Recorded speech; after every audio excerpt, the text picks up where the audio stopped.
Magandang gabi mga masters, bali ngayon po ay 8 videos po ma-upload ko po sa aking YouTube channel.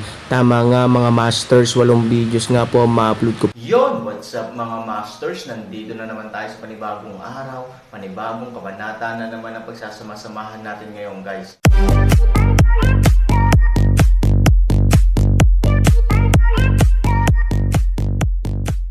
Bali mga masters, kung bago ka pa lang po sa aking YouTube channel, please click the subscribe button, lalong-lalo na po yung notification bell guys, para maging connected pa rin tayo sa isa't isa at maging updated kayo sa mga susunod ko pang video.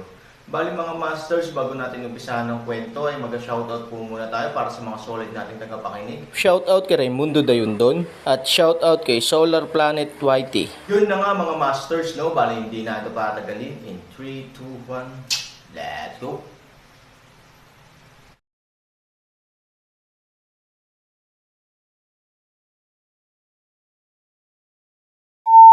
Boom! Obviously, napakalakas ng Dark Force na ito.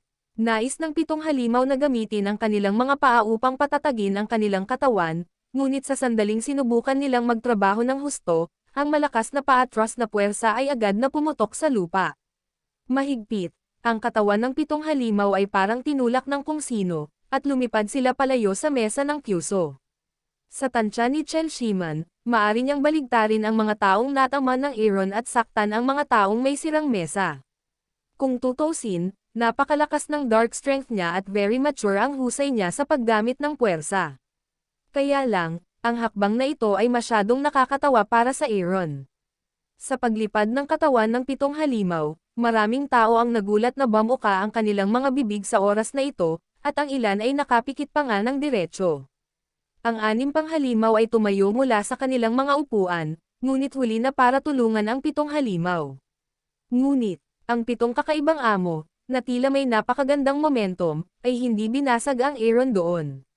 Sa halip, siya ay tahimik at hindi nagpadala ng anumang paggalaw.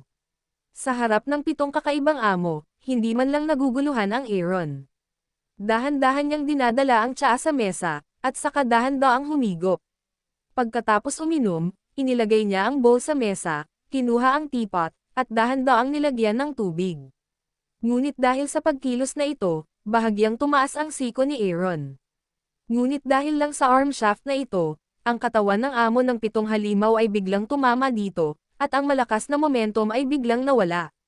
Ang huling pagkawalang galaw ng amo ng 7 halimaw ay sumuray-suray sa gilid gamit ang kanyang siko, ngunit bahagyang hinawakan ito ni Aaron.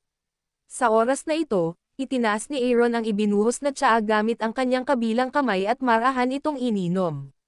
Ang buong kilusan ay malinaw, at walang panik sa lahat.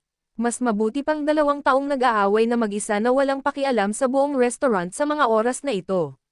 Damn, this, okay lang ba yon? Sino itong binata? Ayon sa lakas na ito, ang malaking cake sky sa ulo ng 7 halimaw ay dapat na namumulaklak sa lahat ng panig, ngunit ang taong ito ay madaling dumaong. Hindi ba iyon katawa-tawa?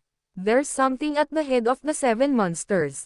That's not very normal. Hindi, halatang lumipad na ang mga tao. Imposibleng makontrol ang sarili nila ng perpekto. Parang umiinom ng tsaa ang binata na nakaupo sa tabi niya. Tama, ganito na lahat. Kalmado pa rin ang binata at umiinom ng tsaa. Mukha siyang expert. Sa kasamaang palad, hindi ko makita kung ano ang hitsura ng taong ito. Maraming talakayan sa paligid niya, ngunit maraming tao ang hindi nakikita ng malinaw ang kanyang mukha dahil umiinom si Han Sanchen ng tsaa gamit ang kanyang braso, na nakatikip sa kanyang mukha. He should be a master. Basta ang eleganteng hitsura niya ay hindi ang kayang gawin ng mga ordinaryong tao. Oo, sumasang-ayon ako. Ang iba pang 6 na halimaw ay natural na nakatutok ang kanilang mga mata sa Aaron, lalo na ang 2 babae na 2 lamang sa 7 halimaw. Curious silang tumingin kay Aaron na nagtaas ng kamay para uminom ng tsaa. Una sa lahat, alam ng 6 na halimaw ang lakas ng nakatatandang kapatid kaysa sa iba. Natural, alam nila na hindi kayang magkaroon ng ganoong lakas si kuya. Maaari siyang maging perpekto sa ilalim ng gayong epekto at tumayo ng kasing dali ng walang sinuman. Sa makatuwid, ito ay malinaw na siya ay dapat magkaroon ng tulong ng ibang tao. Natural, sobrang nagpapasalamat ako. Pangalawa, binata na raw siya. Natural, Curious ang mga lalaki kung ano ang mga talento na lumalabas ng maramihan, habang natural na gustong malaman ng mga babae kung maganda ba ang bida o hindi. Gayunpaman, ang mga aksyon ng Aaron ay tiyak na bigin sila. Nako ate, huwag kang ma-depress. Hindi naman masama tingnan mo lang ang figure at tindig ng taong to. Sa oras na ito, ang babae sa berde, Jiang Bei pitong kakaiba lumang anim na willow gasa makita pitong nakababatang kapatid na babae purple pakiramdam mukha ay hindi masaya, mabilis na pinapayuhan. Tumango si Ziking, ngunit mabilis na umiling at mamulong sa kanyang maliit na bibig. Nang tumingin siya sa Aaron, may kaunting sorpresa na mabilis na kumislap, ngunit mas natakpan ito ng walang interes. Ang batang babae cherishes ang panaginip, sa panaginip ay ang Diyos Diablo digmaan magiting Aaron, na kung saan din ay maaaring mapalitan ng iba.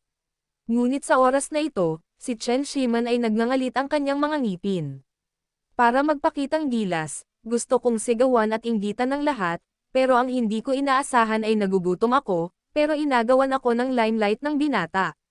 Ang pinaka napupuot na bagay ay ang atensyon ni Ziking ay naaakit din sa kanya, na ginagawang ganap na hindi katanggap-tanggap si Chen Shiman. Pagkagat niya sa kanyang ngipin, si Chen Shiman ay nagbigay ng malamig na ngiti, tumingin sa Aaron at sinabing, sinabi ko na ang malaking langit ng pancake ay biglang nagbago ng ilang paraan. Lumalabas na may nagbibigay ng payo sa likod nito. Ito ay isang medyo kawili-wili. Mabahong bata, lumabas ka para magpakatanga. Hindi ka ba tinuruan ng mga magulang mo na walang gawin? How dare you even care about my son? Kilala mo ba kung sino ang anak ko? Nakita ng sumunod na dogleg ang amo, nagsasalita, at agad na sumunod sa kanya, tumatahol sa aso ni Aaron. Ang kanyang mayabang na hitsura ay halos ang pinakamalakas sa mundo. Sa oras na ito, biglang nabasag ni Aaron, na umiinom ng tsaa, ang tasa sa kanyang kamay. Pop! Gamit ang mga kamay ng isang sirang tasa, ngunit ang tasa ng tsaa ay hindi madaling damaloy, ngunit naging usok na kulot, sumangga sa labas ng manipis na hangin. Narinig ni Moy ang at ng iba pa na may samaway sa Aaron ng ganito. Tatayo na sana sila at makipaglaban sa isa't isa, ngunit nakita nila ang Aaron sa oras na ito. Bigla silang nanlamig. Aaron ngipin malapit kagat, kilay masikip kulubot. Malinaw, kung ito ay upang sugpuin o ipahiya ang Aaron, hindi bibigyan ng pansin ng Aaron ang mga taong ito. Paano makikita ng isang dragon at isang earthworm ang mata sa mata? Pero ang pagpalo ng walang mukha, hindi kasing husay ng magulang ang pasaway. Oh, anong problema? Mabahong bata, humingi ka ng tawad sa anak ko. Kilala mo ba kung sino ang anak ko? Ito ang magiging pinuno ng palasyo ng Chanji, ang panganay na kapatid ng Aaron. Kung alam mo ang totoo, lumuhad ka agad. Nang makita ito, natural na inisip ng mga binti ng aso na si Aaron ay natatakot, at siya ay mas mayabang at nangingibabaw sa oras na ito. Sa isang panig, si Chen Shiman ay halatang mali ang paghuhusga ni Chen Shiman sa sitwasyon. Ipinagmamalaki niyang tumalikod at hinintay si Han. Paghingi ng tawad ni Aaron. Sabi mo panganay kang kapatid ni Aaron. Sumang-ayon ba si Aaron? Sa pagkakataong ito, bahagyang ibinaba ni Aaron ang kanyang kamay at dahan-daang tumayo. Bagamat walang nagawa si Aaron, ang kanyang cool na momentum ay nasa paligid niya sa isang iglap, na nagparamdam sa mga tao ng labis na lamig. Pakiramdam ni na daw 12 at Mo Yang ay parang pumasok sila sa kuweba ng yelo, ngunit hindi sila natatakot, hindi nila maiwasang magtinginan at tumawa, dahil alam nila na may nakasakit sa maling tao, at ngayon may maghihirap. Fuck you, are you a stupid dog? Si Aaron ang nakababatang kapatid ng kuya ko. Kailangan mo ba ng pahintulot niya? Sinipa ka na ba ng asno sa ulo? Panipi, ha ha ha ha ha. Pagkasabi pa lang niya nito ay hindi na napigil ang matawa ng marami sa mga kawatan ni Chen Shiman sa likod niya. Kuya, patay na si Aaron. Bakit pumapayag o hindi sumasang-ayon ang Aaron? Sa aking palagay, mas mabuting humingi ka ng tawad sa kanila. Mas mahusay na gumawa ng higit pa kaysa sa mas kaunti. Oo, ang mga kabataan ay hindi dapat maging masyadong mayabang upang maiwasan ang hindi kinakailangang gulo. Sa tabi niya, narinig ang pangungutya ng mga taong iyon, ang ilang mga tao ay hindi napigilan na hikayatin ang Aaron. Aaron's mukha siya ay tahimik lang na nakatingin kay Chen Shiman at sa iba pa na tumatawa sa susunod na segundo, Marahan niyang itinaas ang kanyang kamay. Bang! Panipi, mabilis na bilis. Bagamat si Han Sanchen ay parang binubugbog ang isang bata, ngunit malakas pa rin siya para kay Chen Shiman at sa iba pa, ni hindi nila makita ang hugis ng streamer. Ganap na alam ni Chen Shiman ang isang napakalakas na enerhiya na nanggagaling sa pakiramdam. Halos hindi niya namamalayan na kumikislap. Boom! Sa pagdaan ng streamer, higit sa 100 masasamang tao sa kanyang likuran ay hindi man lang naaninag ang mga nangyayari. Direkta silang hinayla pataas ng kakaibang puwersa na parang tren. Matapos basagin ang higit sa 100 mga mesa ng sunod-sunod, lahat sila ay tumama sa dingding na may mapurol na ingay, at pagkatapos ay tumigil. At sa oras na ito, ang pader, pagkatapos maranasan ang banggaan na ito, biglang nagkaroon ng maraming bitek. Ito, may mabilis na nagpunas ng mata, hindi nakita ang nangyari kanina lang. Paano ba naman kasi biglang bumagsak ang panig ni Chen Shiman sa isang malaking lugar? Hindi maiwasang mapatingin sina Zeking at Liu Xia kay Aaron na nasa hindi kalayuan. Shit, bastard ka. Hindi nagagalit ang tigre. Akala mo pusa akong may sakit. Sinasabi ko sa'yo, hiniling mo yun. Pagkababa ng boses, galit. Natiniklap ni Chen Shiman ang kanyang pamaypay at sumugod sa Aaron na may biglaang pagbilis. Ang pamamaraan ng katawan ni Chen Shiman ay napakabilis, at ang kanyang enerhiya ay napakabagsik din. Dati, pinaglalaroan lang niya ang ulo ng 7 halimaw, pero ngayon, para sa kanya, ginagalit siya ng Aaron. At the same time, kailangan din niyang hanapin ang mukha. Natural, siya ay walang awa. Kaya lang, Aaron times na siya kaysa kay Han. Mahalaga bang maging walang awa? Kahit na mabangis ang kanyang posture, ang lakas niya, at mukhang napakalakas, namangha rin ang mga katabi niya. Kahit na ang ilang mga tao ay nakikita na siya ay nagpapakita ng kanyang tunay na lakas, at kahit na naniniwala na siya ay Aaron's kuya. Pero, hindi man lang nagkaroon ng pagkakataon si Chen Shiman na makalapit sa Aaron. Sa sumunod na segundo, naramdaman niya ang biglang pagdilim sa kanyang harapan. Pakiramdam niya ay bigla siyang hinampas ng bundok.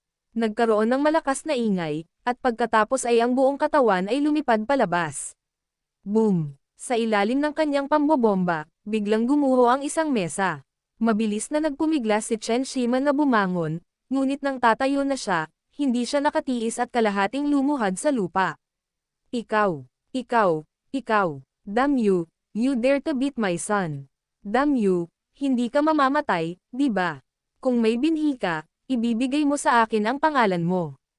Panipi, ang paa ng aso, ay natatakot, ngunit pinoprotektahan pa rin nito si Chen Shiman at tinatakot si Aaron. Gusto mo bang malaman ang pangalan ko? Bahagyang huminto ang Aaron. Yun na nga mga masters, no? Bali panibagong kabanata na naman yung natapos natin ngayong gabi.